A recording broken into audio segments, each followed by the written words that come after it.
want to thank our sponsors. JustForPolice.com, a grassroots service reward program established for police officers buying and selling real estate.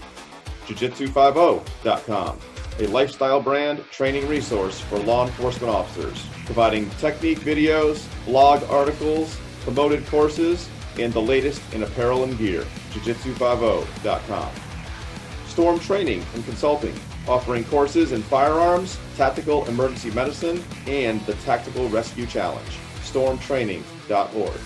Manchester Brazilian Jiu-Jitsu, aka Bushido, located in Manchester, Connecticut, a staple in the jiu-jitsu community for over 20 years. ManchesterBJJ.com. And welcome back to The Code. We got episode 17, and I'm pretty excited about this one, Rich. We got, I've been watching this guy for a while on YouTube and all over social media. He's a police officer, 20 plus years out in a major metropolitan city out west, second degree black belt jiu-jitsu, one of the jiu-jitsu coaches at Extreme Couture in Vegas. Chad Lyman, how you doing, sir? Good. Thanks for having me on, guys. It's great to be with you. Absolutely. I actually thought said he was going to be excited because he's actually sitting next to me finally after all these months of doing podcasts, you know, on the Zoom. So welcome to The Code. Nice to have you, sir. Thank you, brother. So it's been a trying time for our career lately. I mean, I know we go through those trying times every once in a while, but it seems like this has been a real tough one. At least in my 23 years, I can't think of another time where we've had this much stuff against us. So yeah, things are generally cyclical and they go in cycles. I've never seen it like this. And, you know, one of the things that I think is beautiful about what's happening right now, because I do try to find positive reasons for whatever's happening is happening, or lessons you could learn. And I was recently pondering and praying about that because some of the things that have happened in Vegas, with one of our guys being shot and then another guy trying to ambush several of us. And I was pretty irritated. When I sat down, I thought about it and I pondered it and prayed about it. I thought, you know, this is the first time I've ever seen everyday people being willing to throw us under the bus in support of racism and not being racist. And that in and of itself is a beautiful thing. People are mobilizing so that we don't have racism. They're mobilizing behind a guy, an African-American man who lost his life. And I can't lose sight that that's what the fuel is, even if I think some of the anger is misdirected or whatever I think, or I do think there's beauty in the fact that we're seeing a whole lot of people get behind a great cause. And I think that in and of itself is a good thing. No, I agree. I mean, if I could just ask you to tip your camera up just a little, it's cutting off your head a little bit. Oh, the other way. Yeah, there you go. Perfect. It's funny because I get asked so often by family, by friends, by people, some of my students, they're like, what do you think of all this? You know, what do you think? Do you think there's any truth to any of this? And I'm like, absolutely there is. I said, I've been lucky in the careers that I've worked in and the people I've worked around. I didn't see any of that stuff happen, but you would be an idiot to say it has never happened. It absolutely happens. Sure. I think what will happen, hopefully, is as people give it, if we're going to look at these things honestly, we need to look at them honestly. And when we look at it honestly, obviously, anytime you judge any group of people based on them being a member of that group, anytime we decide to divide, anytime we decide that unity is not the way, anytime those kind of things come up, we have to fix that, and that's not okay. But to say that there's not any problems is silliness. You can always get better, and there's always things you can work on. And but even with the opposition, I was just grateful for kind of that little inspiration or whatever you want to call it, where maybe I look at what they're doing a little bit differently and I don't take it quite so personally. Yeah, they often, you know, they're judging us not necessarily personally. They're judging us by our uniform, and their vision of our uniform, I should say. Yeah. So how did you get into martial arts, and how did you get into jiu-jitsu especially, and law enforcement? Did they come together at the same time, or was one before the other? How'd that all occur for you? So for me, that it definitely was together. Growing up, I played traditional team sports. Didn't want to be Bruce Lee. I'm not a ninja, karate guy, any of that. Didn't even wrestle. I played basketball in high school, 5'8", white point guard in Phoenix, Arizona. Played football, basketball, baseball. Enjoyed those traditional team sports, and lifting and running, just staying in shape. Initially thought I wanted to be a firefighter. Actually did that for about a year. Didn't like waiting down the street while everyone was going down the street to handle whatever was happening down the street. I didn't want to hold short. I wanted to go down the street. And I knew I wanted to be a firefighter or a police officer or maybe a coach of some sort, like in my mind, I thought maybe a team sport coach. So I tried the firefighter gig, didn't like it, too much medical, too much waiting down the street, wanted to switch over to law enforcement. Went back to college, finished college, became a cop. And at that time, I don't have any martial arts training. But I've got a strong background in athletics. And I know I was an average athlete who performed very well on some very good teams. But I wasn't physically gifted or more athletic or bigger or any of that. And I got there because of work ethic and practicing regularly and training. And kind of the interesting thing for me is my whole impetus to start doing martial arts was I wasn't afraid to have conflict with someone or have to try to get them into handcuffs if they didn't want to go. I've always sought compliance first, but sometimes that doesn't work. And sometimes physical force evolves, whether based off the bad guy's behavior. So that's what started me seeking out martial arts. Is I realized within a year of doing the job that I wasn't efficient. I wasn't very good at actually controlling people physically and then putting handcuffs on them. And I realized I needed to find an effective way to do that. And so I started seeking out martial arts. And initially I went to a Taekwondo school, pretty much nothing they did related to law enforcement. In fact, if you grabbed each other, they would stop you and make you stop grabbing each other, and you'd kick each other a lot and stuff. I was there for a couple of days, and it just wasn't for me. If the guy's a Taekwondo guy, I don't care, but it wouldn't help me professionally, so I stopped doing that. Then I tried karate. Karate wasn't bad. They were actually sparring hard. This is 20 years ago at a gym in Portland, Oregon, and they were actually going at it. But they were doing stuff, again, I couldn't do to people. They were trying to kick each other in the balls and trying to eye poke each other. And, I would say, well, what if the guy doesn't want to turn around? I ask him to turn around. They'd be like, kick him in the groin and throat punch him. And I'm like, well, I really can't do that. And that doesn't really apply to my job. And so I tried the karate thing. It wasn't for me once again. And quite frankly, on sparring nights, I would do well. And I hadn't been training. I just had grown up that we would fight for our lunch money. We wouldn't give up our lunch money, me and my brother, especially my older brother. We would fight back if someone, we would fight if we had to growing up. We grew up in some poorer circumstance. So we had the opportunity to have a few fisticuffs in the 80s. And so I wasn't afraid, but I wasn't very good at it. And that was what led me. My brother actually had been training unbeknownst to me for about 9 months, jiu-jitsu under Megaton Diaz in Phoenix, Arizona.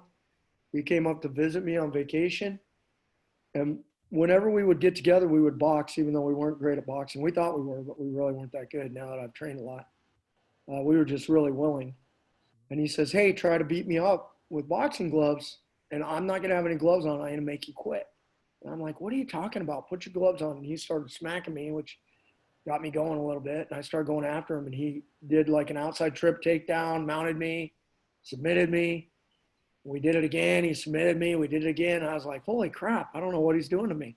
And he took my back and choked me. And then he said, you got to watch this UFC. And the early UFCs were out. And so I watched the early UFCs, and that was where I said, well, I got to go try that. And so that's kind of my martial arts journey. So then I walked into a straight blast gym, the headquarters. Matt Thornton owns that, runs that organization worldwide. Conor McGregor's a straight blast gym in Ireland. John Kavanaugh's coach. I've met John. I've met Forrest Griffin started at a straight blast gym in Athens, Georgia. The Singer brothers run that gym. I've met those guys. So I walked in. Rob Follis was the coach for the day class, and I walked into a straight blast gym. My wife got me a 6-month membership, and from day one, I was not effective. Guys were holding me down. Guys were taking me down. Guys were punching me. And I said, this is it. This is what I need to learn. I need to learn. Guys could either finish me. That was what amazed me, Rob, is guys could finish me or they could just hold me or reverse me. Or I'd get where I thought I had a good position, they would reverse it. And I was like, this totally is what I should be doing as a cop. Mm-hmm. And I started with a 6-month membership, and I've never had a period of time from that time that I haven't trained 3 to 5 times a week, every week since that time, unless I've had a couple of surgeries not related to jiu-jitsu or MMA, actually related to police work. And in those times I didn't train. And that's really the only time in my life since I started that I've not trained regularly. And that was kind of my journey. So around what period of time was that? Late 'Cause 90s. I heard you say that it's like the UFC has already been out there, and a lot of people, they kind of credit their journey to that first UFC and seeing Hoist, and it's like around what period of time did you start? So it was 98 or so that I started. Now, So, I read up on you a little bit, and it said that you started under a Hickson affiliate and then moved to Machado after that. yeah, well, our gym didn't move. We changed our affiliation. So Straight Blast Gym, the first gym, Matt Thornton was Hickson through his, I believe his blue. Don't quote me though. He might have been a purple. At the time, we didn't have any black belts in the state of Oregon. There were none. And so he and Rob Follis were blue belts. And Randy was going to fight in the UFC.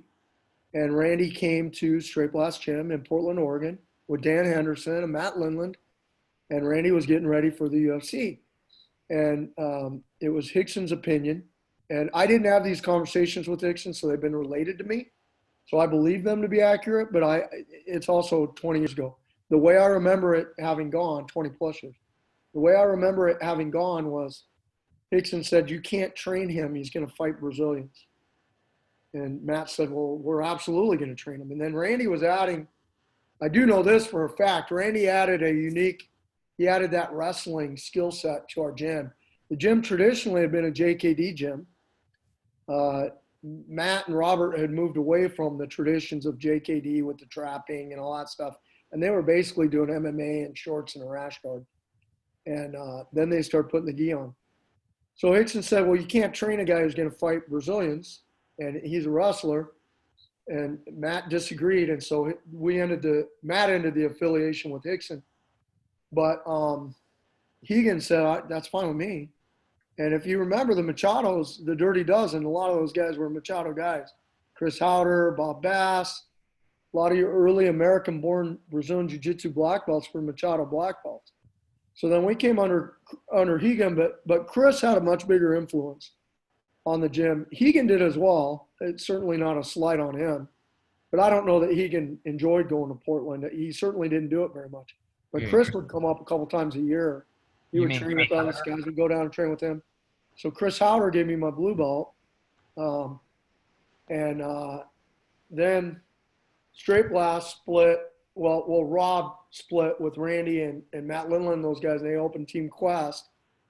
And that was further east, another 40 minutes. So when that split happened, I got invited to go to Quest with those guys just because we had become friends.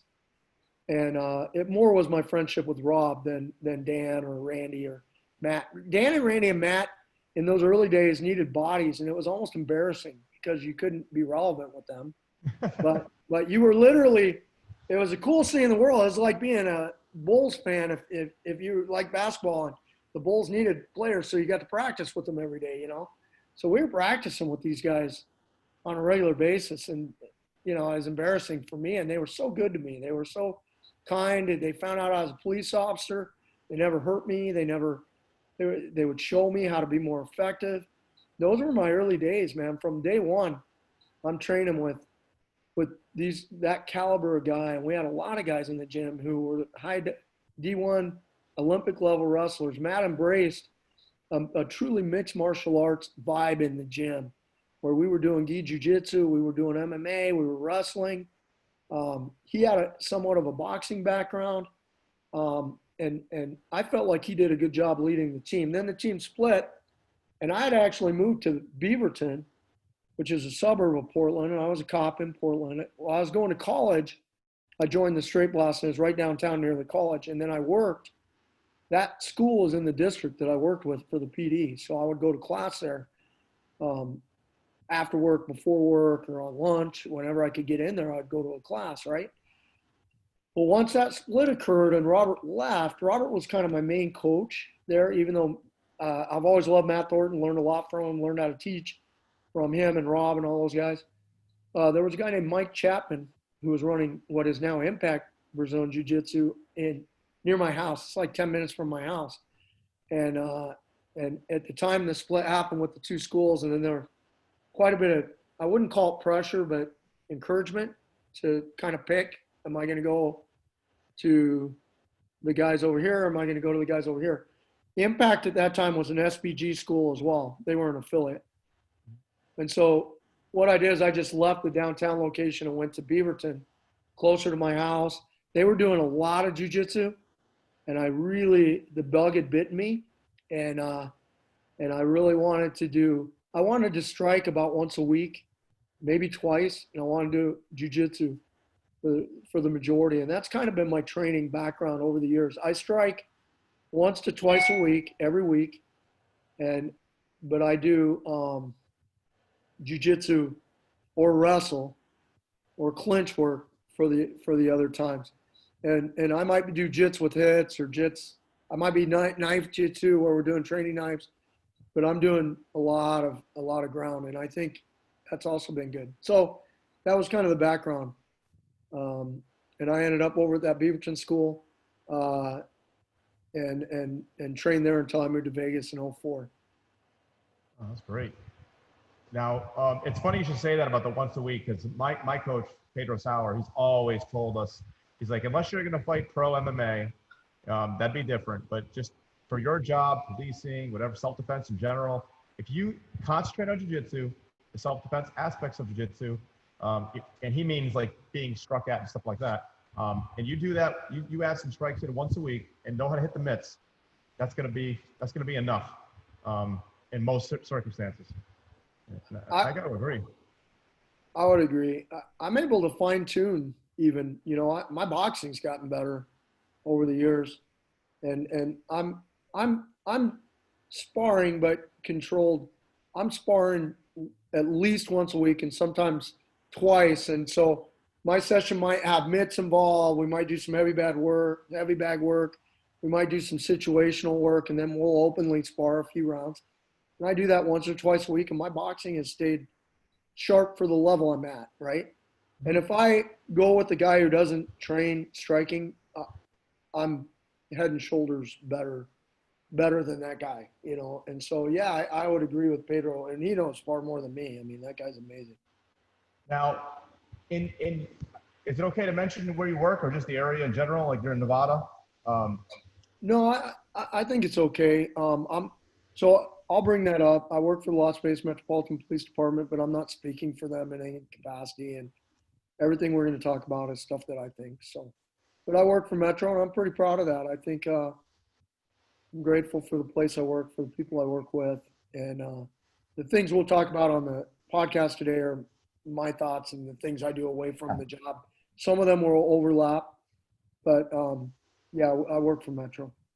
And now, Mike, I wanted to ask you, what's it like? I always like to know, like, what's it like in that area?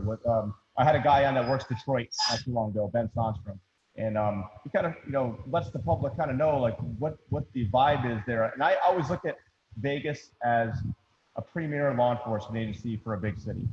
Anything I've ever read about them or seen about them in the past, I've always felt like they kind of are ahead of the game for big cities when it comes to training, and you guys probably deal with everything. There probably is nothing you haven't dealt with in that area. You probably see it all. So Vegas is unique because it's a big little city. You know what I mean? I mean, it's not, if you take away the strip population wise, it's like, it's like Portland, Oregon. It's like, it's good size. It's a good mid-sized city, but it's not big like Phoenix or Detroit or Houston or LA. It's not big like that. But then you have the strip. It's like adding a city right in the middle. Pretty interesting. For us, our community here is largely supportive. I know a lot of the officers here will, the media, we'll have our moments where the community will be unhappy about this or that. But overall, the department's done a very good job. First off, we have a lot of support. So I want to just openly say that the community of Las Vegas is largely wonderful to police officers. And I worked in Portland, Oregon, and I came to Vegas, and I worked in Portland for 5 years or so.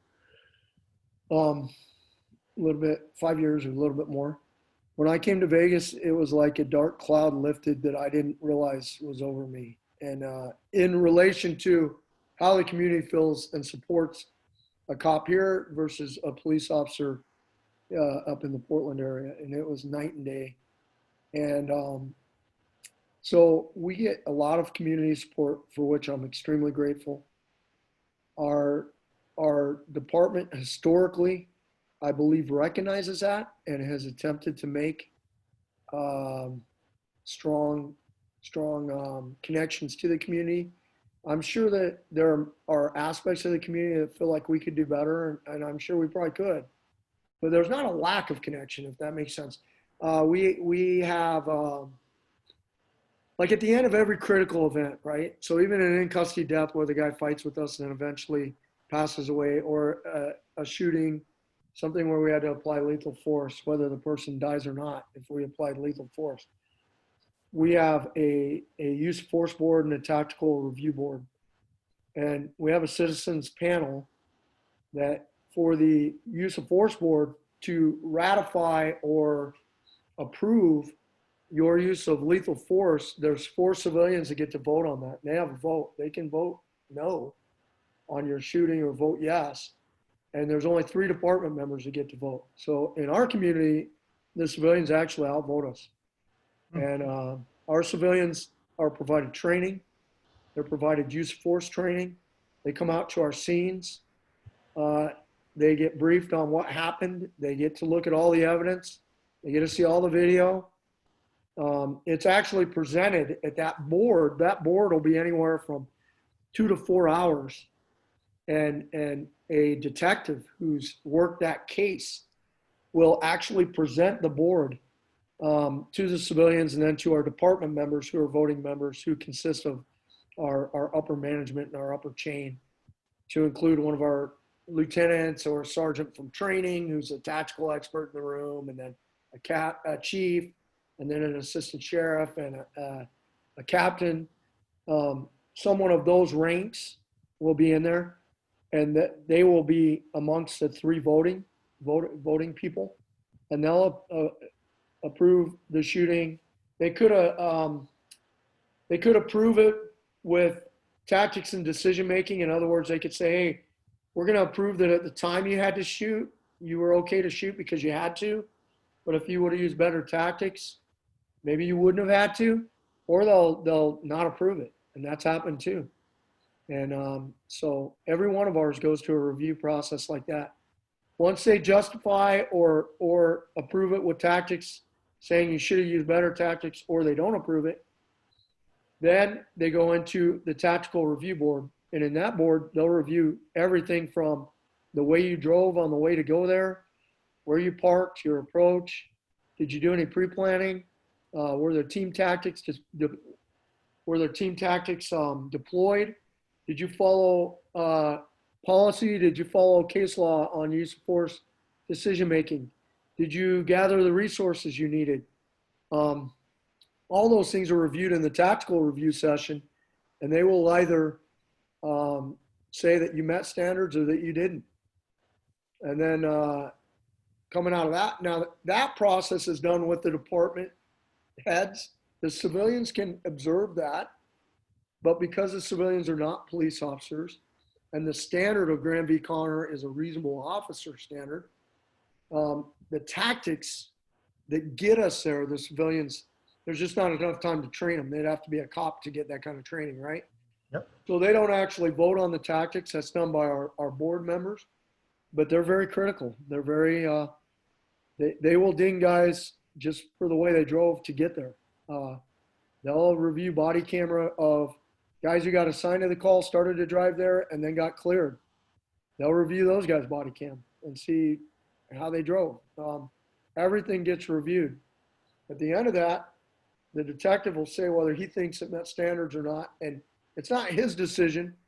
The process for the tactical review is the department takes from academy staff, training staff, the captain at the area command, DTIs, firearms instructors, and they all get in a room and look at the case and look at all the evidence.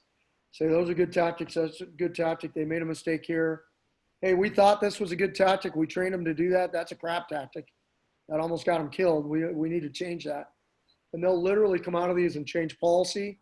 They'll update training. They'll send guys back to training. They'll discipline guys. Guys will catch hours for mistakes, potentially.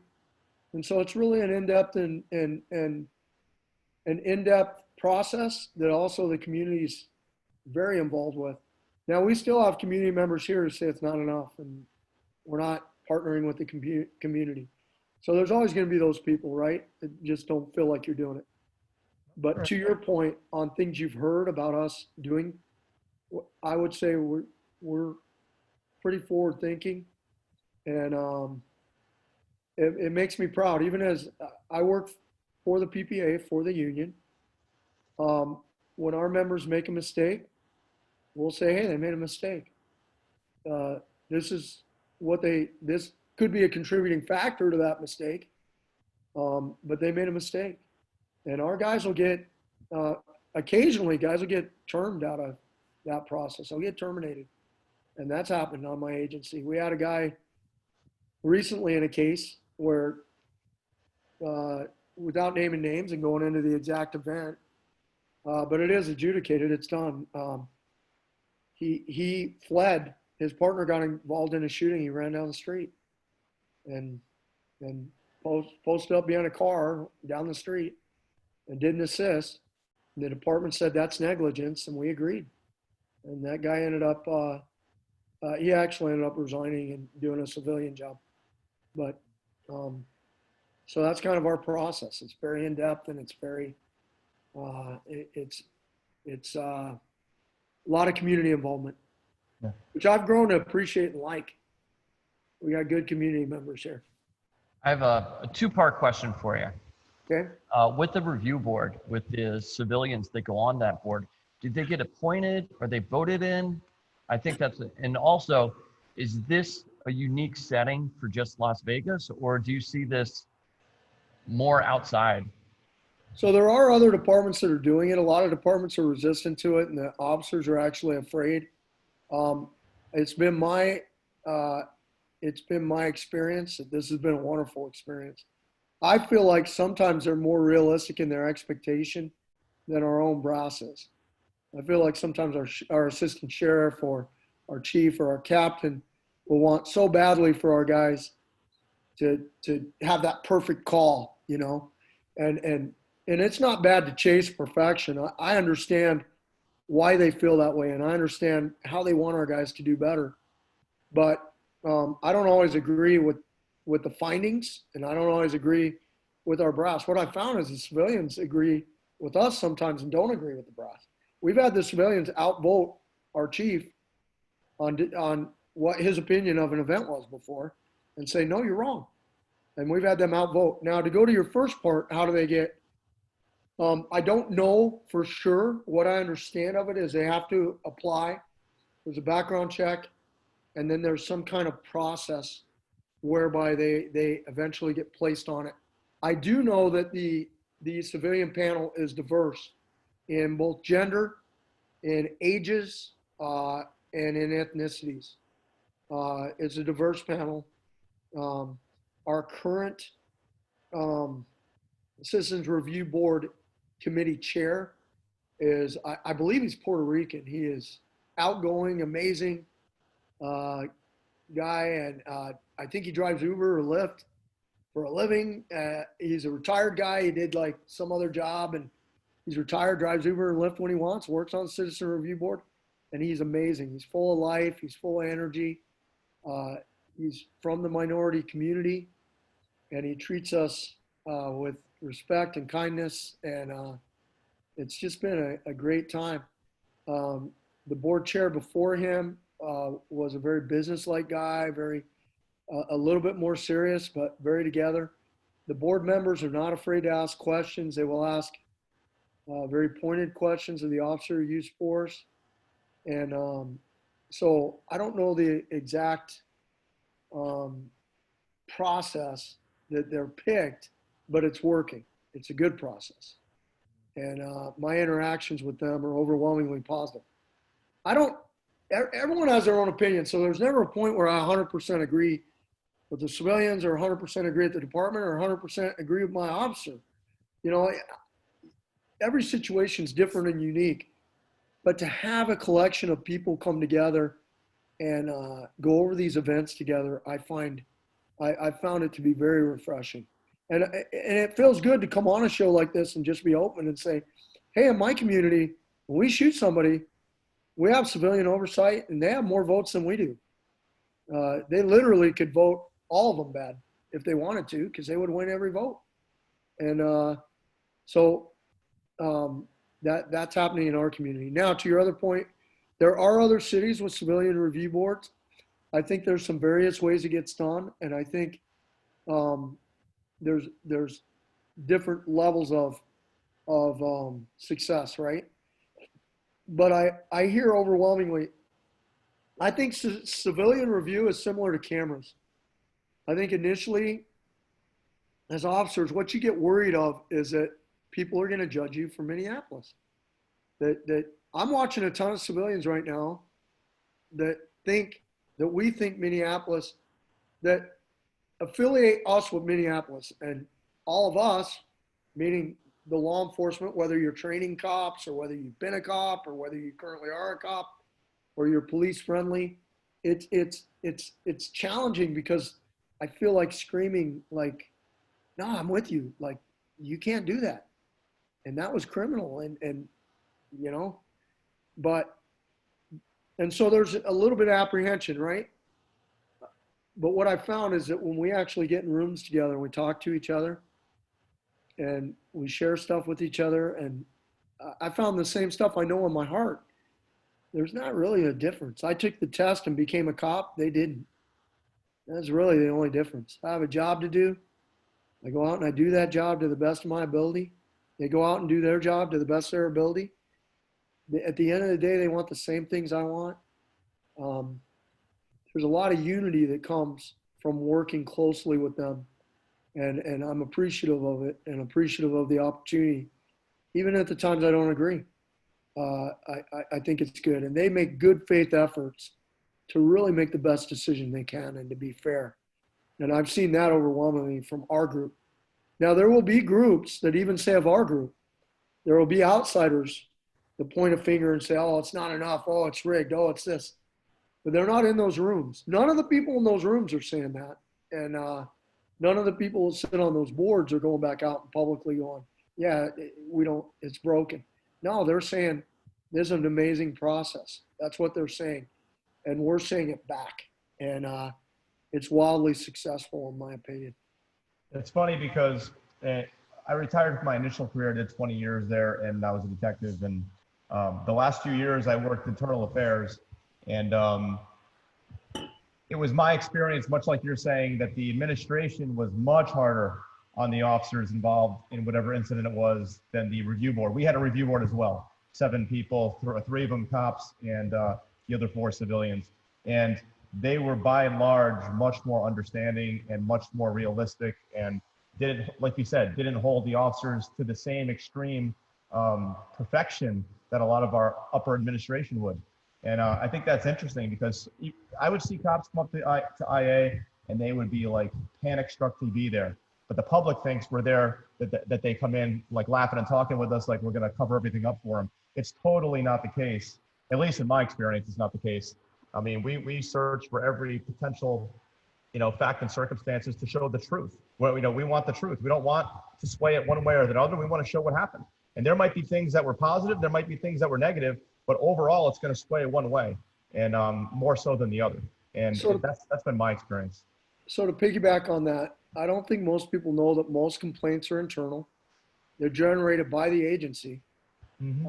That's most complaints, and most sustained complaints certainly come from us.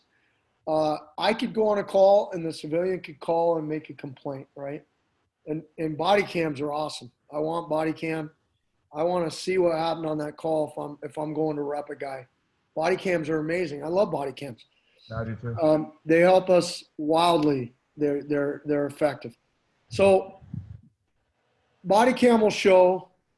Let's say, Rob, you were the arresting officer and I'm the civilian complaining, and I say that you called me an MFer and that you told me that I'm a piece of crap and that you wanted to shoot me. And I make that accusation, but you have a body cam. The body cam captures our interaction, and that's not there, okay?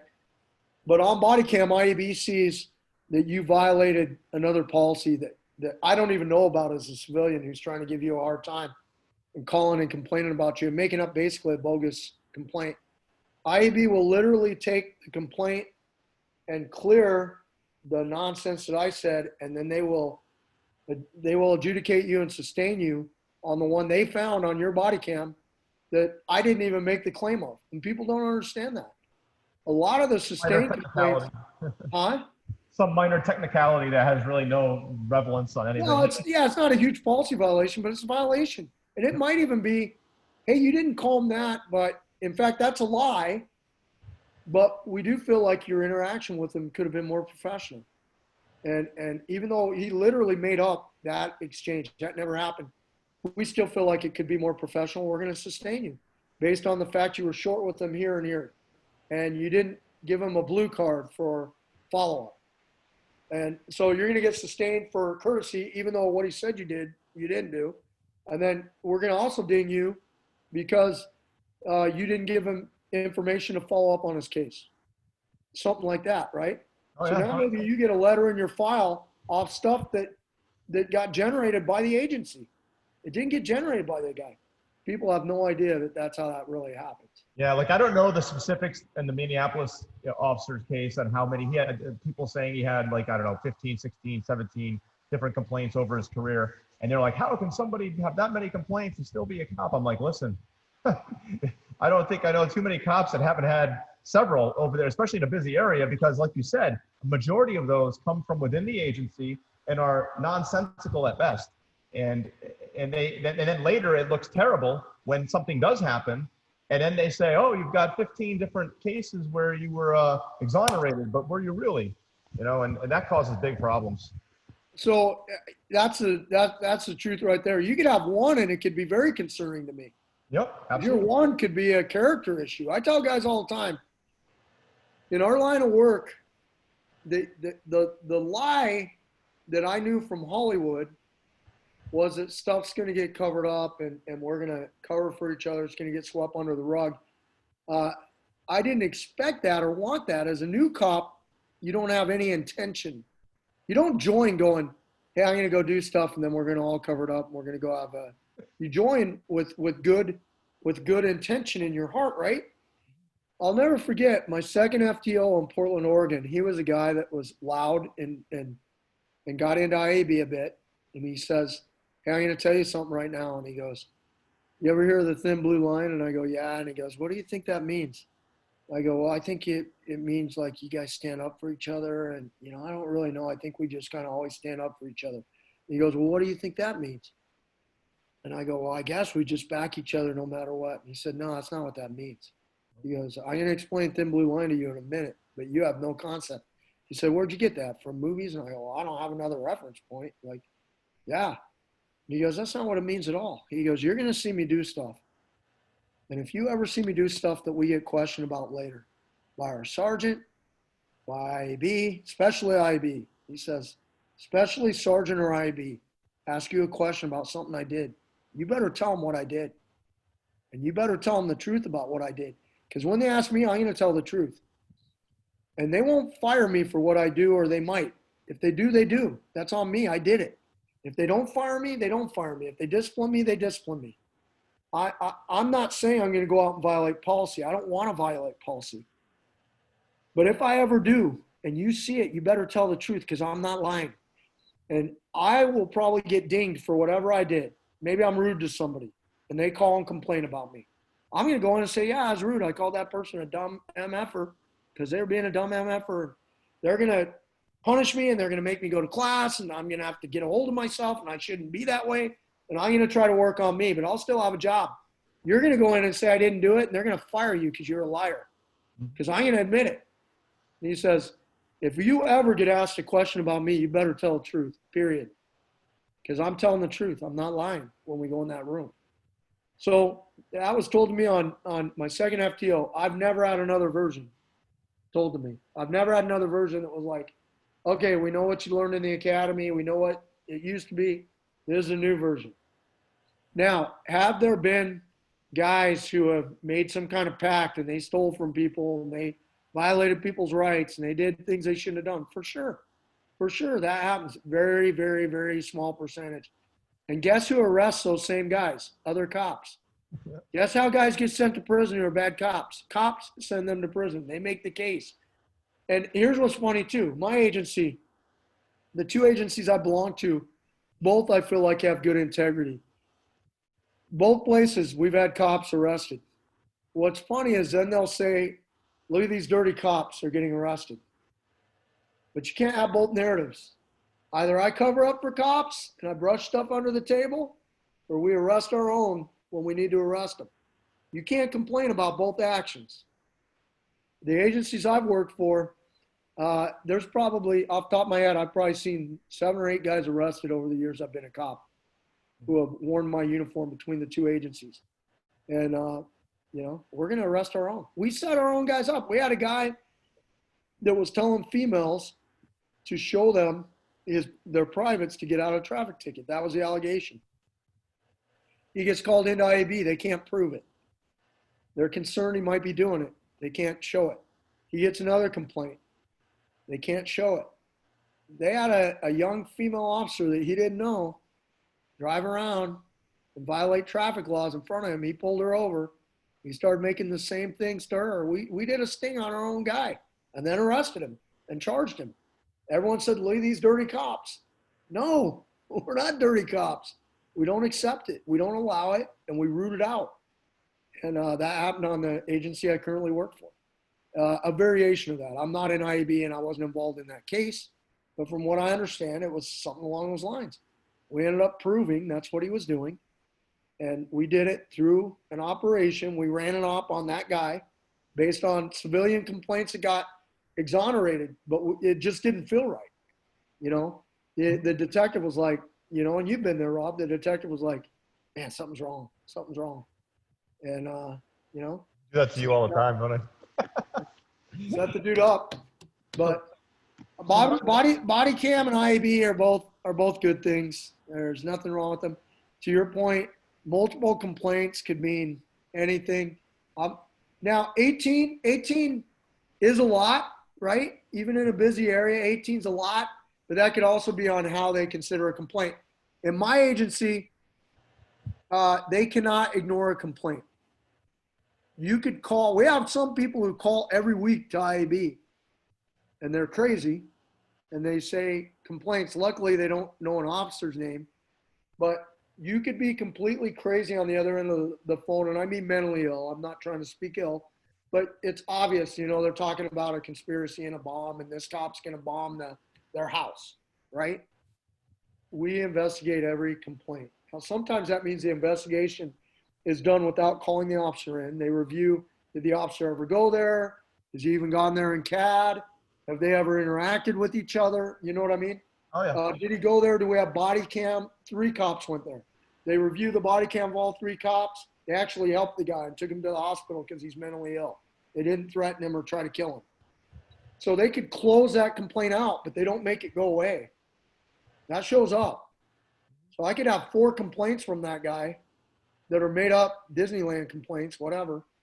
and now I have 4 complaints for use of force. Well, none of them mean anything. I could have 1 complaint though, and it could be really bad. Be 100% serious. Yeah. Yeah. So I tell our guys all the time, discipline is accountability based or character based. Those are 2 different things. Accountability based is civilians being shot to death in a store. A guy's in a store shooting multiple civilians, and I drive too fast on the way there. I drive like a crazy person, and I hit a curb, flatten all my tires as I'm arriving, and hit a bus stop and do damage to it. Get out, handle the scene, handle the situation. I'm going to get disciplined. I'm going to get disciplined for the way I drove. I'm going to get disciplined for the damage I did. And that discipline's going to possibly be a letter, or possibly if I hit another person, it's going to be hours. You know what I mean? But that's accountability discipline. I was going to save people's lives, but I was doing it at a pace that I'm trained not to, so that I don't have those accidents. That's accountability discipline. Character discipline, I'm lying to my sergeant about a day off, about being sick, and I'm not sick. I don't impound evidence. I leave it in my locker. And it's narcotics based, and I say I forgot. And I still have it, so I get to impound it. You know what I mean? Oh, yeah. That's character. That makes you start going, We don't that want should that never end up in your locker. Now, those are guys that, so. You had a question, Rich? So I hear you talk about transparency, and it's like, is there any way to sit there like with today in the situations that we see now? What would be your suggestion to have more transparency? It's such because it doesn't seem like the public really do understand what's going on. So transparency is a 2-way street. If we're going to have honest discussions, we have to have honest discussions, right? So last week I released a 4-part series on LVNR and the idea of whether it should be legislatively outlawed or not. And my position is, I don't care if you take the tool away, but understand what's happening in a lot of those deaths, understand what's happening. If the goal is to save lives, taking that tool may not accomplish that goal. So just realize that. If you still want to take that tool, take it away. So I post these videos. I post them open. I don't have a fake name. I'm me on my social media platforms. I make them public. People can look at the crap I put up because I want the transparency you're speaking of. I want to give a perspective of what we have, because I don't feel like we necessarily do a good enough job as an industry telling people. But that is a 2-way street. So once I tell you, then I still have guys who want to argue with me. One guy in particular on Facebook, on the LVNR series, not on Instagram, he started to make the allegation that I am trying to justify Minneapolis, even though in the videos I actually say this actually has nothing to do with Minneapolis, other than that's the event that is going to legislatively possibly take crowd restraint off the books for law enforcement nationwide. And I said, I want to be clear. I think what happened in Minneapolis isn't even a law enforcement use of force, in that it's a crime. It's not done under elevated heart rate, under tense, uncertain circumstances with the guy fighting. It's not a mistake of perception. It's a crime, in my opinion, from the limited things I've seen. So I have that exchange with this guy who is a civilian, I believe. And he says, no, you keep talking about past events, guys saying I can't breathe. And he is convinced this is about me justifying specifically Minneapolis. So I finally have to say to him, going to our point that we're talking about now, I say, there's over 20 shares of this video. It's been shared over 20 times. Each one, all 4 have been shared over 20 times. There are thousands of views. There are multiple comments, and you're the only guy who thinks it has anything to do with Minneapolis. At what point is the problem you? At what point are you seeing what you want to see? You don't want transparency. You don't want to have a conversation with me. You want to tell me what I think, and you're wrong. You're the only guy who thinks it. Look at all the other comments. And then he stopped talking to me. And I wasn't trying to shut him up. I was actually trying to say, you want transparency, you want to have a conversation, let's have a conversation. There's another guy who's quite popular on Instagram, social media, who's a phenomenal human being, served in the military, does training among the civilian sector now in various capacities.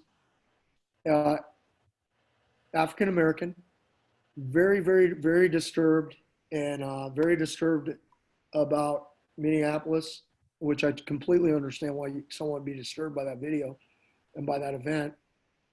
But to the point where he made a post the other day, he was doing a trauma medicine class, and there were two black officers in front of him in the picture, and he made the statement that do unto others as you would like them to do unto you, even if they would not do it unto you. And he was showing them life-saving medicine. He and I have become friendly, and he posted it publicly.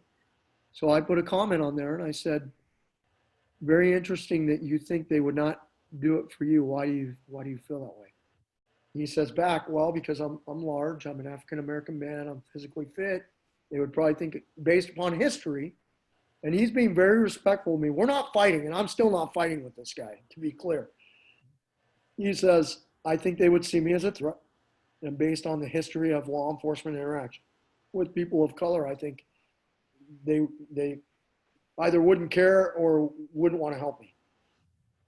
And so that was the last communication we have. I'm going to respond back to him today. If we're going to have this conversation, it's got to be honest. These events have happened. Events that are hard for everyone have happened over the years, right? But if we're going to have what we're talking about right now, which is transparency between police and civilians, it's got to go both ways. The stats don't bear out the overwhelming statistics of how much force is used, when it's used, what kind of force is used, do not bear out the fact that the two guys standing in front of you probably want to kill you. It just doesn't bear it out. Now, can we get better at what we're doing as an industry? Are there holes in what we're doing? Absolutely. But the idea that they wouldn't help you because you're African American, based on the handful of examples the media has shown you, what doesn't get broadcast is the thousands. Men like me ran into the World Trade Center until they got buried in the rubble, and that was their final resting place. And they didn't pick who they wanted to take out of that building. They drugged the people they could out, and then they went back in. And I'm thankful I wasn't there, because I would have been in the building when the building collapsed, and Rob would have been with me. And if you were a cop, you would have been with me. And the three of us would have found our final resting place, because we would have gone in till the building fell on top of us. For people of all colors, all genders, all ethnicities, all political parties, all sexual orientations, the three of us would have kept running into that stupid building until it finally killed us. And that's what would have happened. October 1, I did not make it down to the call before he had shot himself. And I never made it up to the room I wasn't part of. I didn't do anything heroic, but I went, right? I would have gone. He could have been still shooting. I would have made my way through that, and I would have made my way up to his door, and I would have gone in that door on October 1, and I have no idea who he's shooting at, because I don't know them, but I don't care. So this idea that there's this division, is there an issue that we have to get better at? Absolutely. Are there things we could do better as an industry? Absolutely. But the idea that we're separated based on the fact I wear a badge and a uniform and the fact that someone's not white is a false narrative. It's not true. And, that's got to be an honest conversation if we're going to have it. That's been my experience as well. I mean, the agency that I worked in was pretty diverse, and we worked and we had towns all around us, cities around us that were very diverse. And I personally, in my time as a cop, 23, I was very active on task forces and everything, SWAT and everything. I never in my career have seen anything like what happened in Minneapolis, or even close behind the scenes occur. I've never seen it. Does it happen? I'm sure it does. But I've seen, on the other hand, though, I've seen our officers, especially black officers, treated atrociously by the public. Oh, yeah. Atrociously. My first partner was, my first two-man car that I rode in consistently was in Portland, Oregon, and we were in a high gun and gang area. We for our activity and stuff, we were chosen for a role where we worked together daily. And my partner and I had gone to the academy together. By the time we were a couple-year cops, we got put together, and I served in that role with him until I eventually resigned from the Portland Police Bureau and then moved to Vegas in 2004 to work for LVMPD. So my partner was black, and we worked a largely black area of Northeast Portland, and we worked with black gangs in that area. That was a lot of the base of contacts that we had. And to watch the way that he got treated occasionally, he's such a good guy, man. My first partner is still one of the best partners I've ever had, the best partner day to day in a car that I've ever had my whole career. He got me started off right. He's such an amazing human being. We're dear friends to this day. And, we would have died for each other for sure. We made a pact that made our wives mad. We told each other we'd never leave each other, ever. So if he went down, I'm not leaving. If he went down in a room, I'm staying in the room. And if I go out, he's got to come with me. He made the same pact to me. And I thought it was cool. I told my wife, she got all mad at me. I thought she'd appreciate it. I was like, man, Chape and I are so tight. His name's Mike Chapin. I said, babe, Chape and I committed to each other. We would never leave each other. We couldn't handle going to the funeral of the other one and knowing that we left or backed out. That if we left, we had to drag the other one with us. She goes, that's the dumbest thing I've ever heard in my life. What are you talking about? You're both going to get killed. And I'm like, no, we're going to both not get killed. So, and what do you know, 20 years later, neither one of us got killed. But that was what kind of link he and I had from the early days in that car, and the way that he got treated at times by the community and the way he got judged. And people would literally say, I expect it from that one, nod at me, and then say, but not from you. And we were doing what we should have been doing. At times we should have been doing it. And, Mike wasn't doing anything wrong. Mike was so calm and level-headed, he would just talk back. He would communicate back. Like, I don't mean talk back like smart aleck. He actually was. Oh, what happened? So, can you hear me? Yeah, I do now. You froze for a second. Okay. So Mike would say back to them, what exactly is it you think I should be doing? Should I be selling drugs? Should I be shooting people in the street? What is it exactly that I'm not doing well? But Mike would point out the homeowners and he'd say, we know the people who live in these houses. They're not mad we're here. You're mad we're here. Your family's mad we're here. These other people, they're not mad at all. And we would go to community meetings and we were involved in different things. And it just was an extremely positive experience. But he had the same experience. He got given a hard time by those of the criminal element that were his skin color. They absolutely hated him. So very interesting to watch. Yeah, it is. I have a couple of students that have trained with me a long time that are both officers, and you know what I'm talking about. Both of them experienced it all the time. And I remember when they first got hired, they'd be like, I don't understand it. Like, why is this happening to me? And they get it from every end. They get it from the public, the general public. They get it from when they're in the street. It's I never understood it. But I had another question. Now, you mentioned the videos you did about the LVNR, and I watched all 4 of them. I thought they were excellent. The only thing that I have experienced that maybe I think maybe you said you hadn't, is I have seen some very, very, very small cases in numbers wise where people training have had strokes. Sure. Being caught, and it's happened a couple of times to people that I know over the years. Or damaged their arteries struggling to get away or whatever, or had plaque break off or something. But I can only think of 3. We had them in Connecticut not too long ago, actually, not in our school, but a different school. And that's so rare. But you had a pretty good overview of that whole thing. What's, if you can maybe Reader's Digest for our viewers, What's your whole opinion on the LBNR? Should we keep it? Should it be deadly force? Should it be intermediate force? What do you think?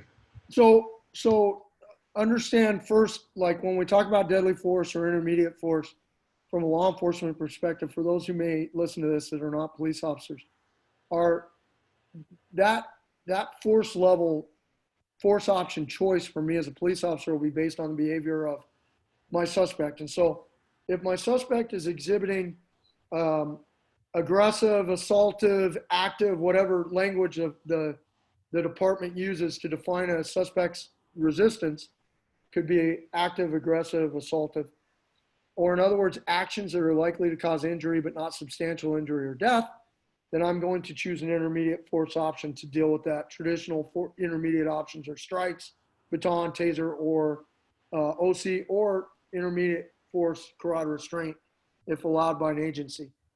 The deadly force would be the suspect is exhibiting resistance that is likely to cause death or substantial harm, and that usually involves they have some kind of a weapon system. If they don't have a weapon system, it means they beat me to the point where I'm losing consciousness.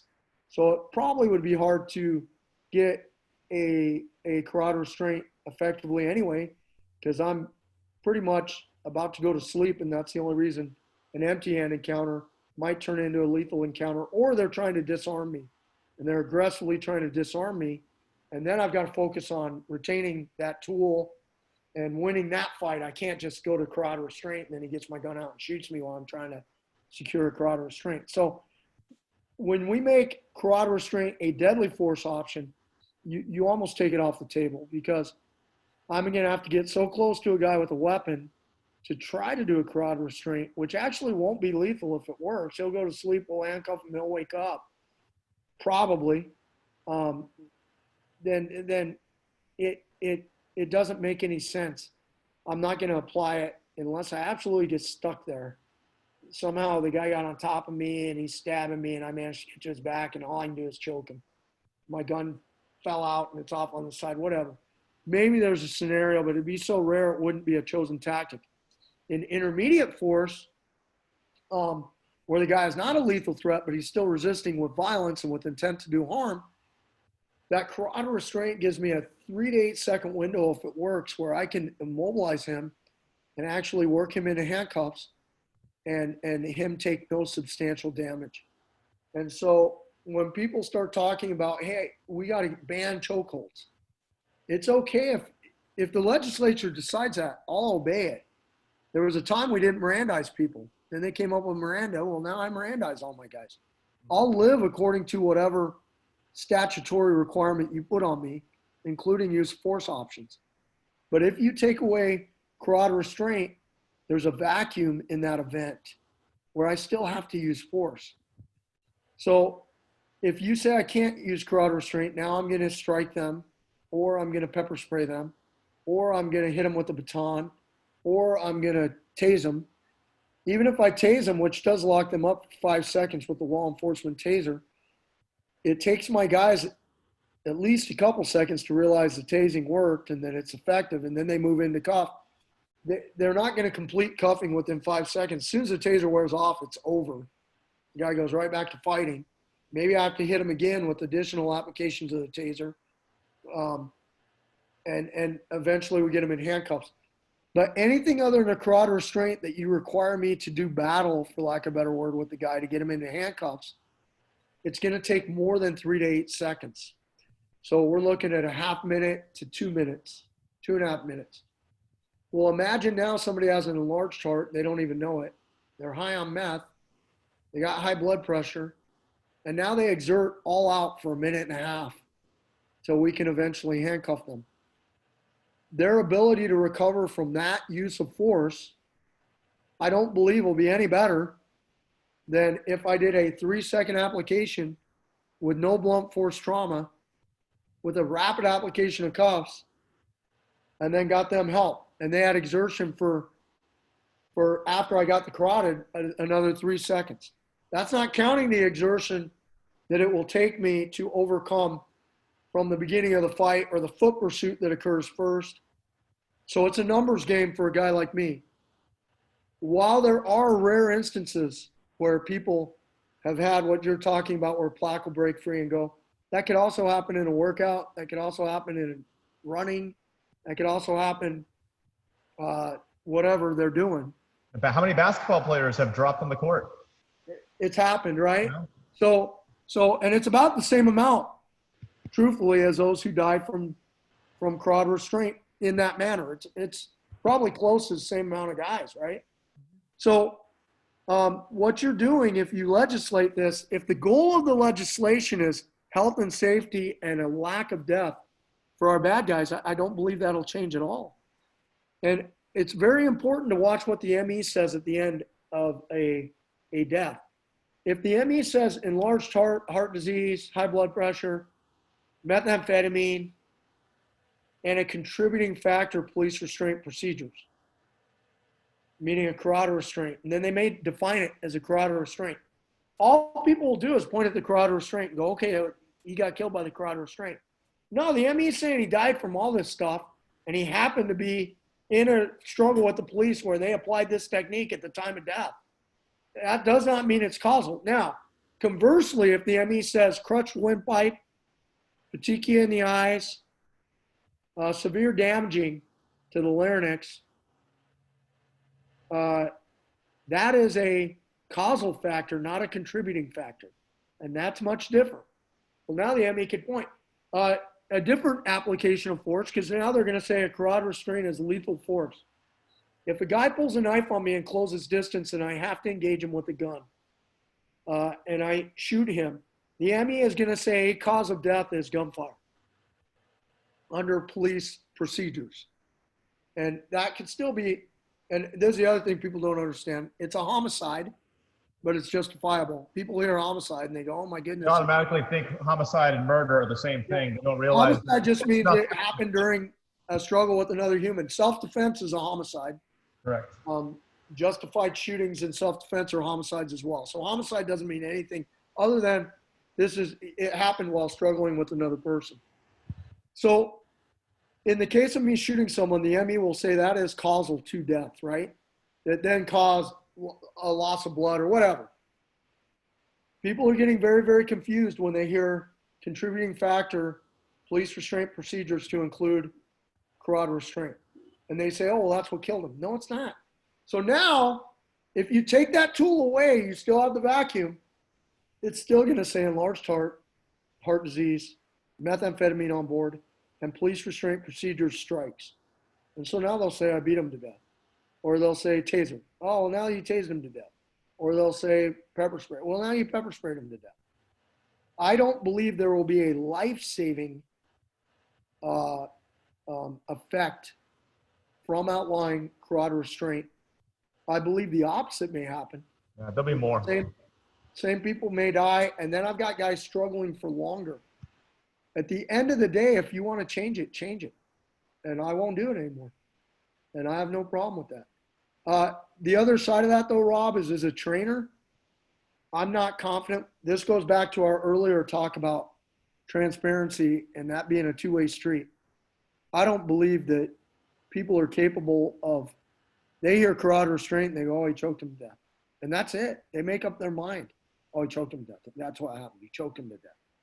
And people have so little knowledge of carotid restraint that it's unbelievable.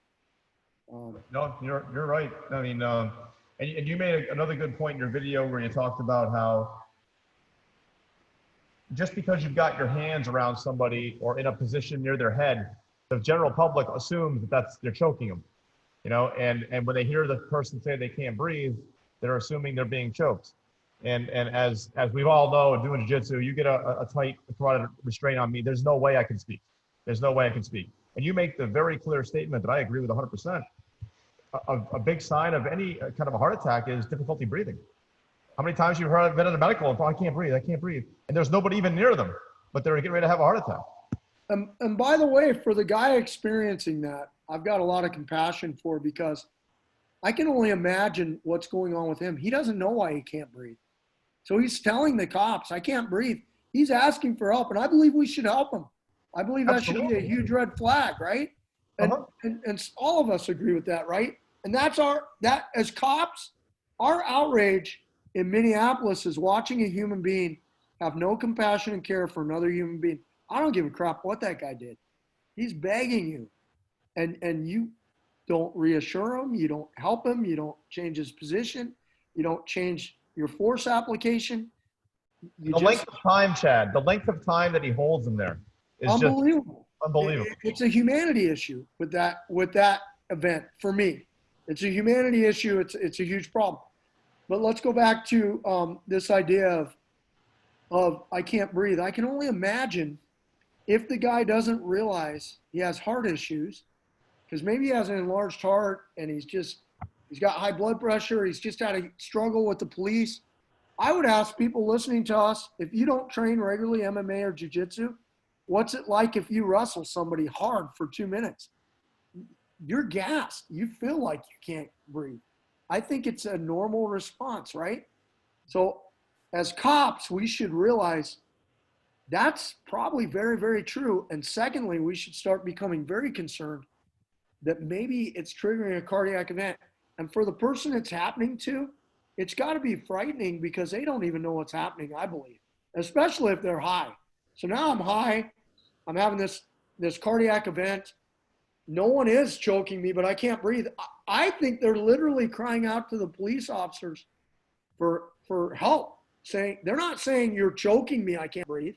They're not saying stop choking me. I don't even know if they think they're being choked. I think they're literally saying, dude, I can't breathe. Yep. Help me. Help me. I've never heard one of them say, stop choking me. You're choking me. I can't breathe because you're choking me. I don't even think the decedent is making that claim. I don't know, but that's not the claim I hear. I don't hear them going, stop choking me. I can't breathe when you choke me. That's not what I hear. I hear guys having a medical emergency saying, please help me. And we need to help them. How much different would this have turned out if when he heard that being said, if he would have just said, hey guys, get off him. Let's sit him up. Get some oxygen. Hey, step up the ambulance on the radio. Like, hey, anybody in the crowd got some water? I mean, anything. Start talking to the guy. Even if he would have still died, which more than likely he would have, it would have been so much better for the public to see the police trying to help him versus just sitting on him for 9 minutes. Well, it's what they should see. It's what they should see. If you as a human being, if my kid goes to jiu-jitsu class with me, he's 14, he goes and rolls with some of the best humans on the planet. He's so lucky, man. 14 years old, he's coming to adult class with me and rolling with these just phenomenal men.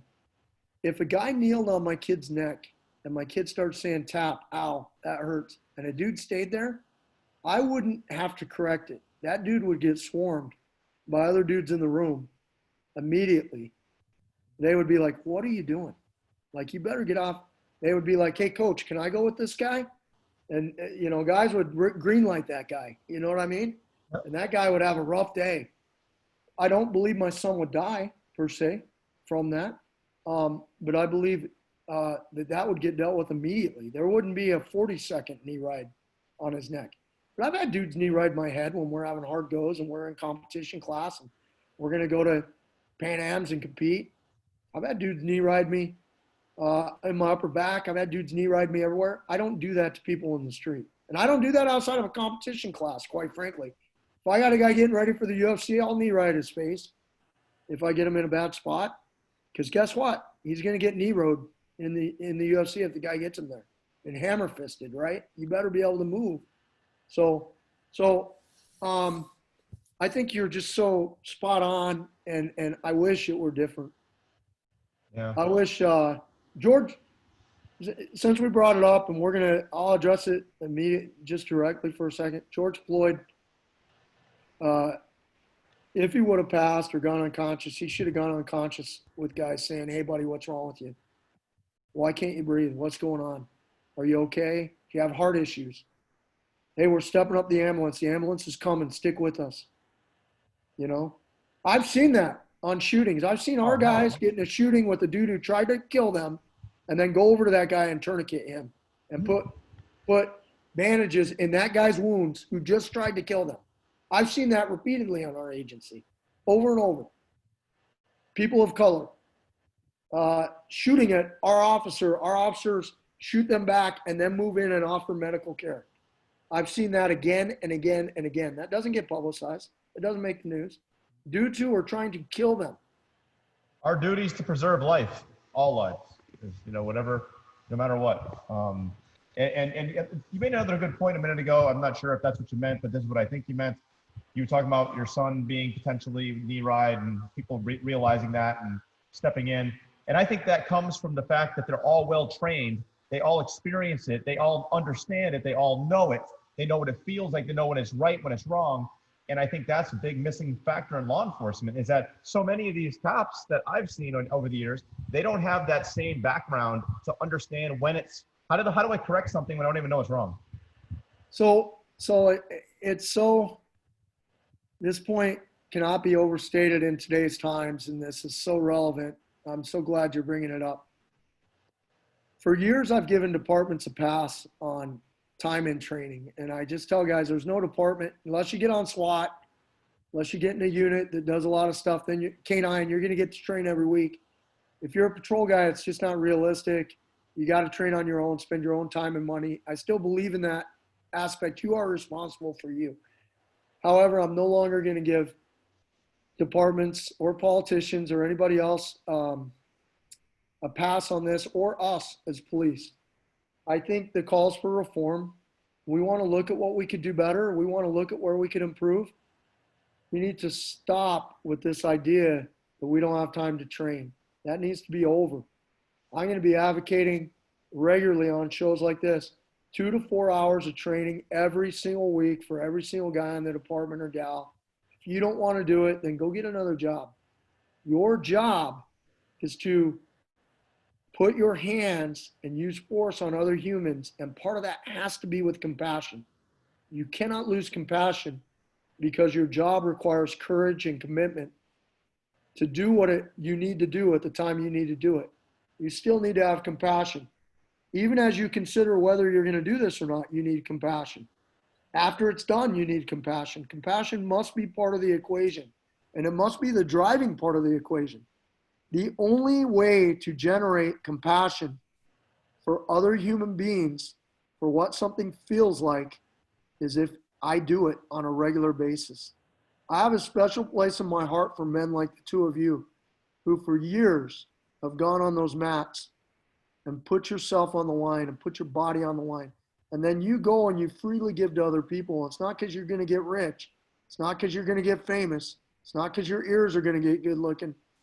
It's because you have something that you can give back to your fellow human beings.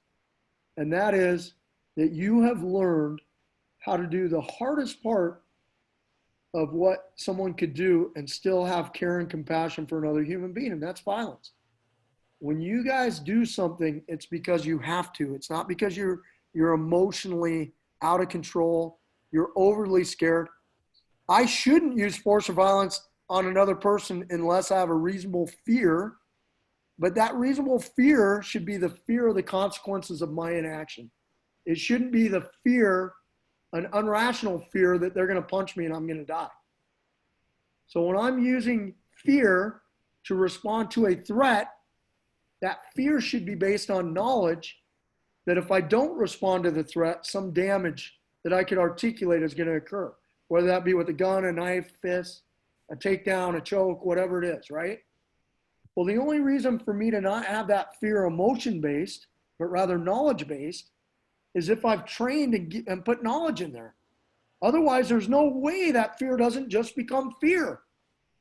And if I'm responding out of plain fear, which there is a legal requirement for me to have a fear of the consequences of not acting to intervene, right? So that is a legal requirement. I can't act out of anger or frustration. That's not legally going to be allowed. Whenever I use force on other people and it's lawful in a self-defense setting or in a law enforcement setting, it's going to be based on fear. But my actions while under fear must be from knowledge, not from fear. And if we could do that, we'd have a lot better outcomes. The only way to do that is to experience these things in a training environment consistently, regularly over time. Every cop in this nation should be training combatives, firearms, team tactics, de-escalation, and communication every week for 2 to 4 hours a week, every week throughout their whole career. And it ought to be hands-on, and it ought to be facing the mat, and it ought to be sweating and getting tired, and it ought to be getting punched, and it ought to be all that. When I see a guy who wants to punch me, I don't think of my gun. My gun's not even in the thought for me. My gun's not coming out of the holster. I'm not going to address somebody with a firearm because they want to punch me in the face. Now, I'm not saying I'm going to exchange with them either. I'm going to try to de-escalate them. I'm going to try to not use violence. I'm not opposed to pepper spraying them or tasing them or hitting them with a stick if I have to, or crowd restraint if it's allowed. I'm not opposed to any of those things. I'm not going to exchange and have a bout with them or a match. I'm not going to agree to fight. I'm only going to defend myself or someone else if they make me. But once I begin to defend myself or someone else, I'm doing that from a place of knowledge. I'm not doing that from a place of, oh my gosh, we're all going to die because this guy wants to fight us. And the only way to not feel that is to train. The very beginning, you guys asked me about my martial arts journey. I wanted to win, and I wanted to win on purpose. I wanted to win as a professional. I wanted to win because I was better than the other guy, because I did the right thing at the right time. I didn't want to win because I made some lucky trick shot that I couldn't replicate on my next call. I didn't want to get a guy in cuffs by the grace of God because I fought as hard as I could, and we're both exhausted, and my gear's everywhere, and 3 times during the struggle I thought about shooting him. I didn't want that to be my wins. Those are not wins. Those are survival.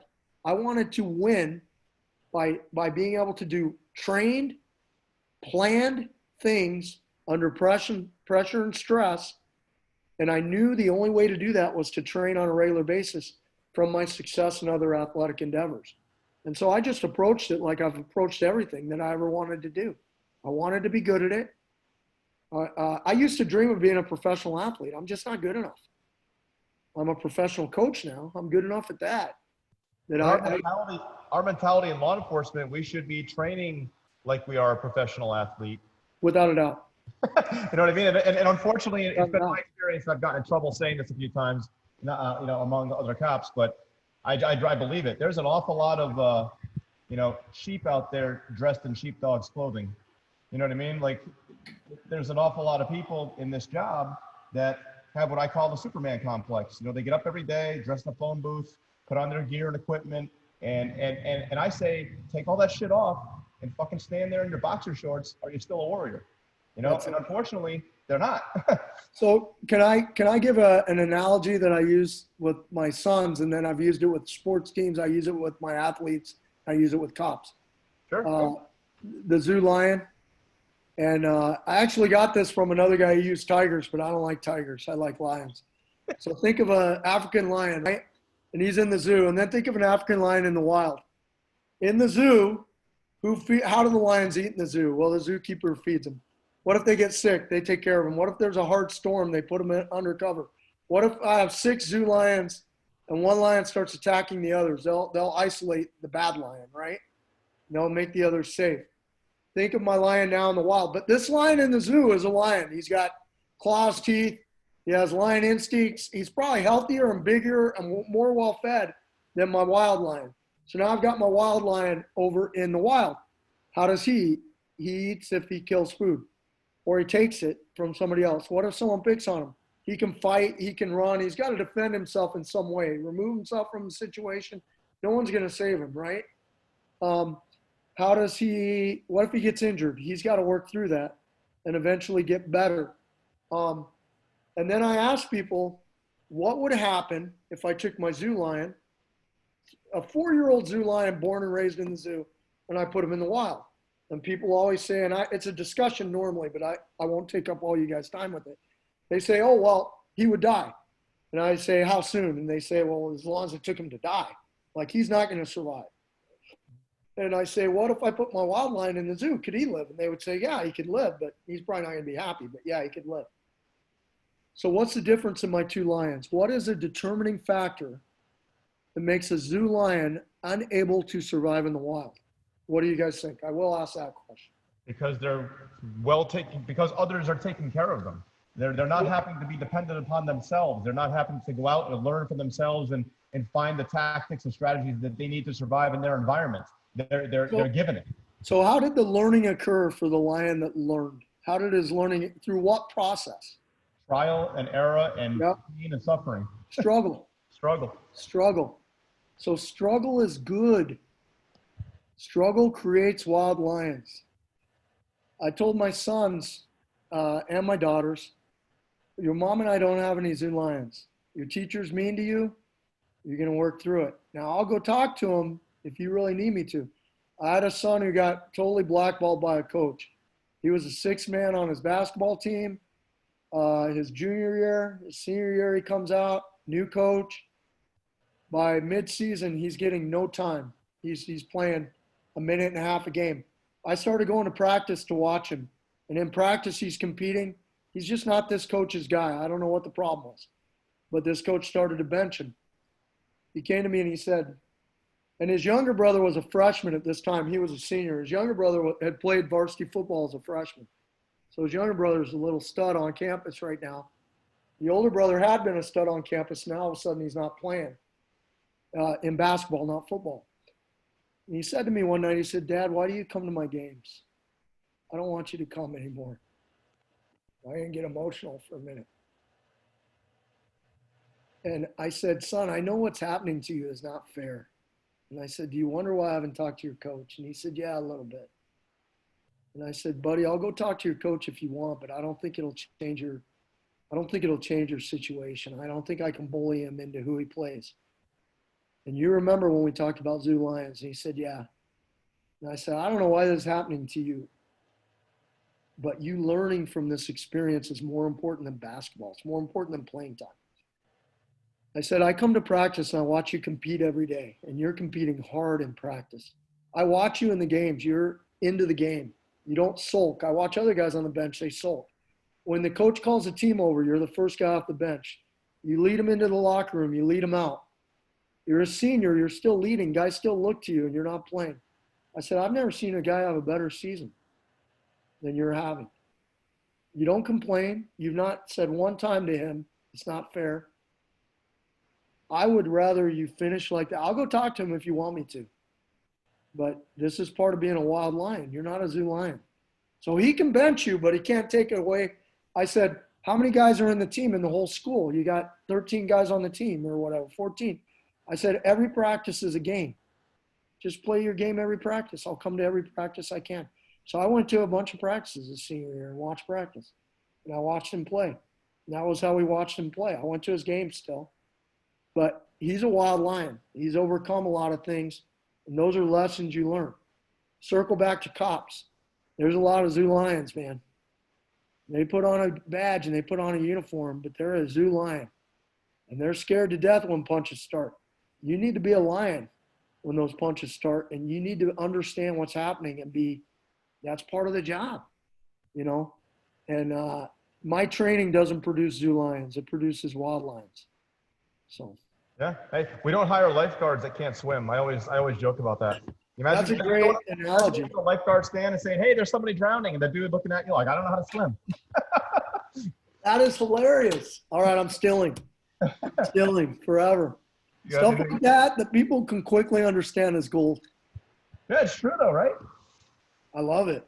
I mean, it's just amazing to me. Like, why wouldn't you want? I would feel completely inept at my job, standing out there every day if I didn't know what I know. I mean, it's our responsibility. I think I saw Tim Kennedy said this a while back, and it was something to the effect, I'll probably butcher it, but he said something to the effect of, you gave up your right to not be in shape when you took your oath.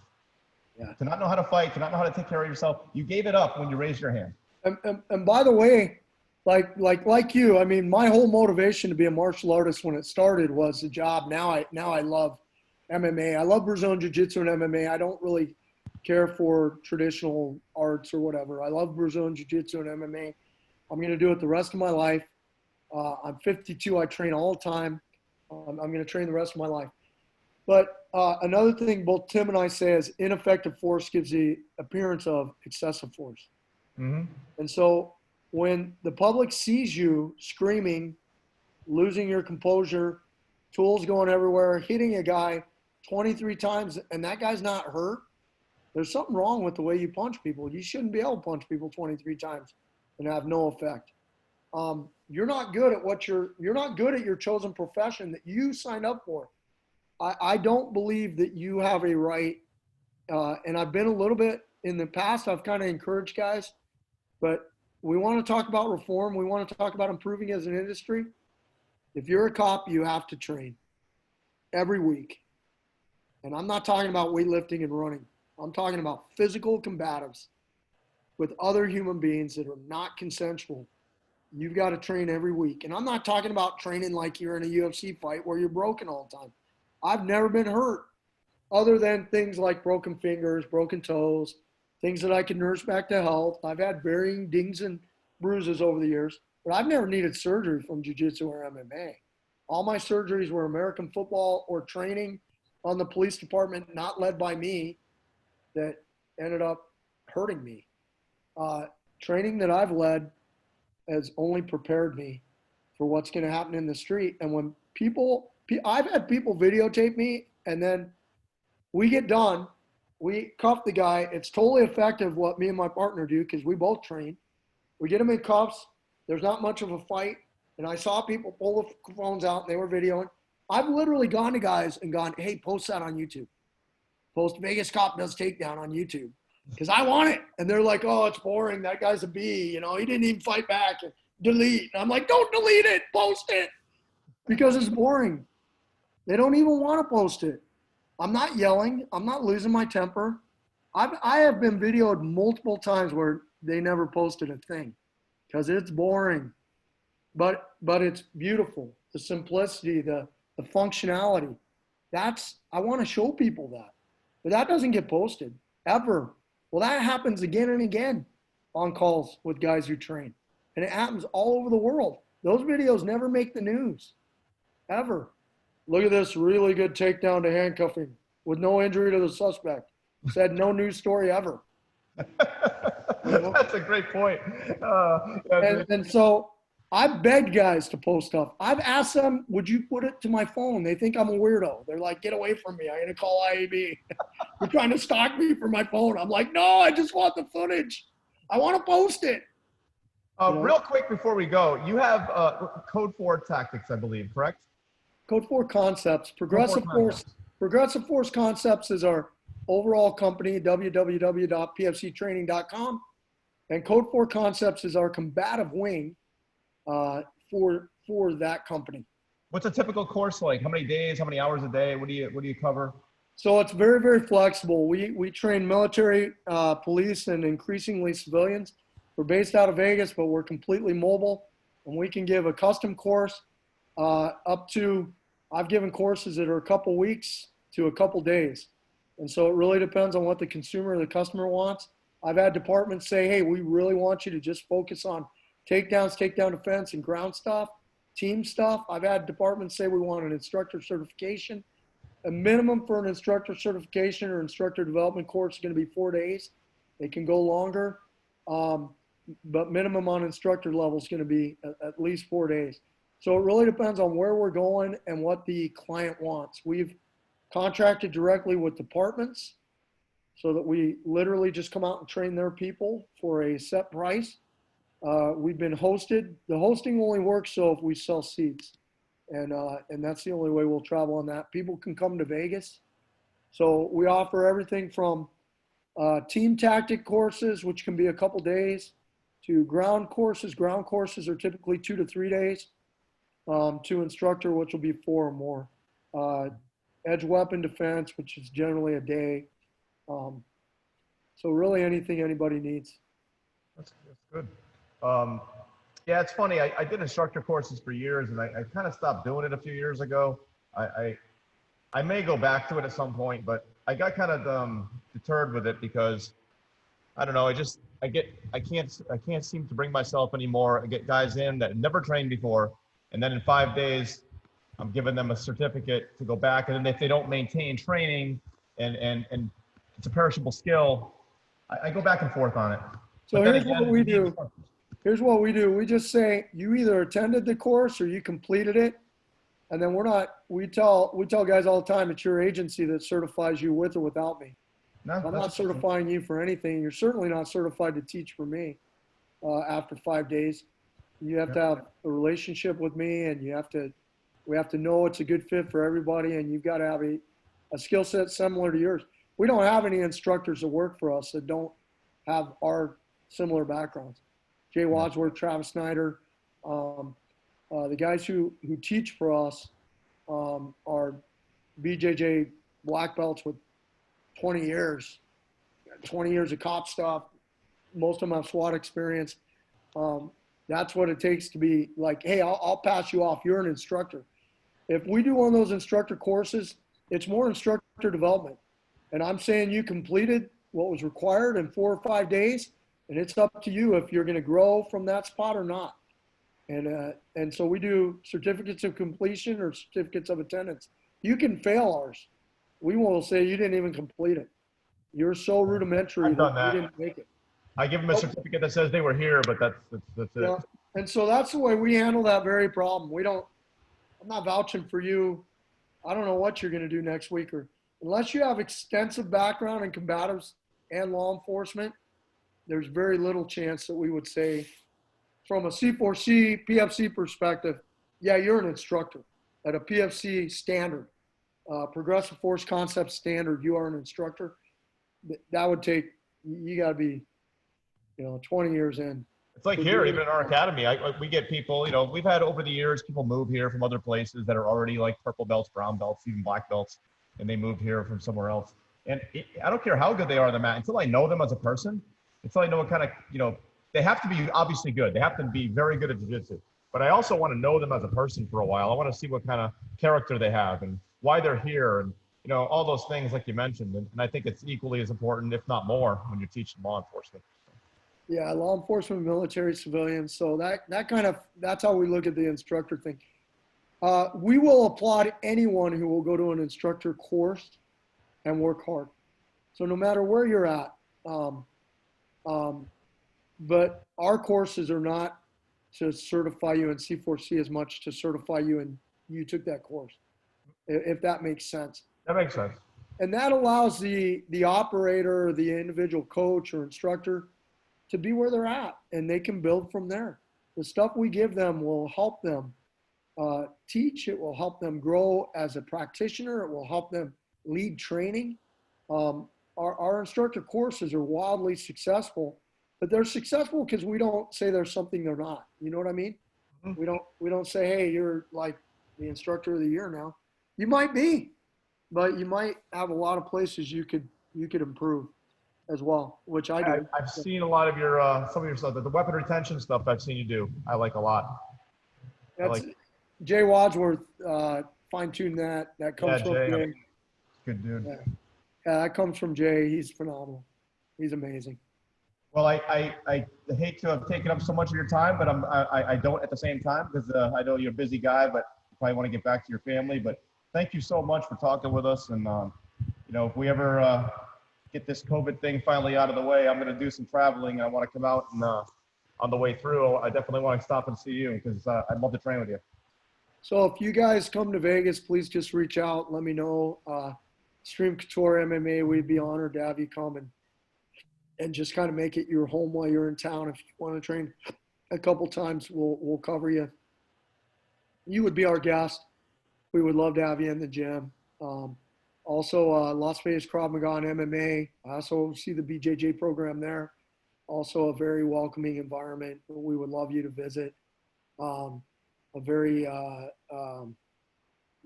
owner there, Donovan Britt, really focuses on that self-defense angle and focuses on law enforcement and military.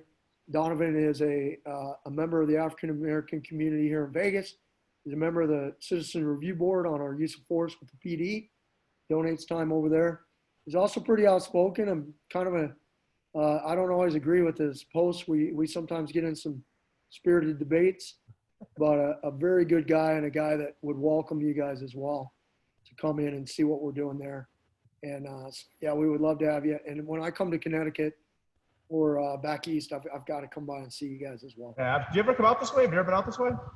You know, I haven't been to Connecticut, but I've certainly been to New York several times. I've been to Boston. I've been to DC. We've been out to the East Coast several times, but never. You a sports fan at all? Oh yeah. What's your sport? So I enjoy the traditional team sports: football, baseball, basketball. We got to bring you to Fenway Park. That would be amazing. That really would. My buddy Keith Owen, you know Keith, right? Oh yeah. I've been friends with Keith forever. He's been out here I don't even know how many times, and I've been to his place. But we always go to Fenway when he comes out here. You know, that would be amazing just from the history. You know what I mean? Yeah. I'm a Diamondbacks fan. I grew up in Phoenix, high school anyway, middle school, high school in Phoenix. So I pretty much the Arizona teams are the ones I support. And but the Red Sox, man, holy cow! My family went to New York, and I joined them, but I had to work, so I didn't get to go to the whole thing. And they went to Yankee Stadium. So we wouldn't miss. And one of my boys is a D1 level baseball player, so Fenway would be a real treat. My wife and I were in Fenway Park, Game 6, 2013, when they won the World Series. Oh, First time they won it in Fenway in 80 plus years, and we were there. Were you there though when Bill Buckner couldn't field a ground ball? No, it was not. 1986, I was watching it at home. But it was really Bob Stanley's fault. It goes back way more than that. But, That's right. But anyways, hey, it was a pleasure talking to you, Chad. And I wish you all the luck. Stay safe. And guys, I'll just close with it. It's like looking at brothers. I so appreciate your contribution to my industry and your contribution to men and women who would go in harm's way. My hope and my prayer is that maybe we can get more of them to come by locations like yours. It's insurance, you know, and you know, I started down this journey so I could come home to my wife and my kids. I started down this journey so I could be a better police officer in the street. I wasn't worried about being excessive. I didn't start training because I was violating people's rights and being excessive. I started training so I could be better. And it has given me that. And I'm grateful for people like you who would give to guys like me. If I lived in your town, I'd be training with you. We'd have a 20-year relationship. I would have come up on the mats with you guys. I'd be training out of your facility. Men like you have made it so that I go home to my wife and my kids. men like us, like all of us. Appreciate it. Thank you. So, thank you very much, Chad. It was a pleasure. A lot of fun today. And thank you for everything coming on with us. Happy to do it. Grateful for the opportunity. Be safe, boys. You be safe too. Thanks. Thanks. Later. Go train a lot.